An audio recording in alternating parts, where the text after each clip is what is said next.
ফেনী জেলা প্রশাসকের কার্যালয় থেকে খুবই গুরুত্বপূর্ণ ইমার্জেন্সি এই বিবৃতি।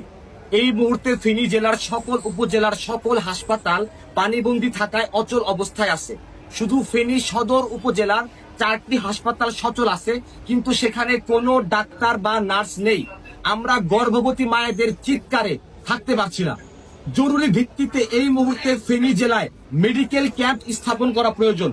জেলা প্রশাসক ও সেনাবাহিনীর সাথে আমরা মিটিং করে এ ব্যাপারে ঐক্যমত্য হয়েছি যে আমাদের সর্বপ্রথম ফেনী জেলার যে সকল হাসপাতাল আছে এই হাসপাতালগুলো সচল করার পাশাপাশি এই মুহূর্তে মেডিকেল ক্যাম্প স্থাপন করতে হবে।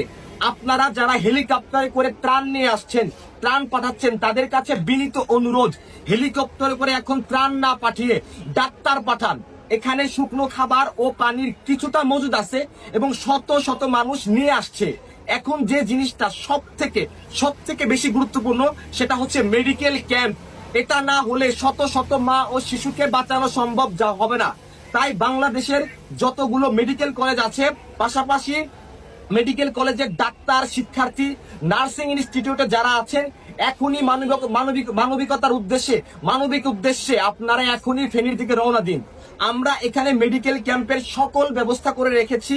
আপনারা প্রয়োজনীয় মেডিকেল ইকুইপমেন্ট নিয়ে আমাদের সাথে যোগাযোগ করে জেলা প্রশাসকের কার্যালয়ে চলে আসুন। প্রয়োজনে এলাকা ভিত্তিক ফান্ড কালেকশন করে ডাক্তার পাঠানোর ব্যবস্থা করুন। আমরা কোনো ধরনের ফান্ড কালেকশন করছি না। আপনারা কোনো টাকা পয়সা পাঠানোর দরকার নাই। এই মানুষগুলোকে বাঁচাতে এই মুহূর্তে যেটা প্রয়োজন, আপনারা সব থেকে বেশি যেটা প্রয়োজন, আপনারা ডাক্তার পাঠান এবং প্রয়োজনে আপনারা ফান্ড তুলে ডাক্তার পাঠানোর ব্যবস্থা করুন। আপনাদের কাছে আবার অনুরোধ করছি, ডাক্তার পাঠান, এই মানুষগুলোকে বাঁচান।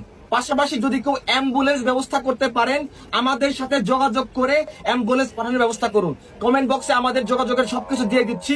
আর সবার কাছে বিনীত অনুরোধ, যারা এতদিন বন্যায় ত্রাণের জন্য এই অসহায় অবস্থায় এই ভিডিও শেয়ার করেছেন, এই ভিডিওটি এই মুহূর্তে শেয়ার করে সমগ্র জায়গায় ছড়িয়ে দিন। দয়া করে ডাক্তার পাঠান। গর্ভবতী মা ও শিশুদের চিৎকারে আমরা থাকতে পারছি না। এই গর্ভবতী মা ও শিশুদেরকে দয়া করে বাঁচান, অনুরোধ আপনাদের কাছে।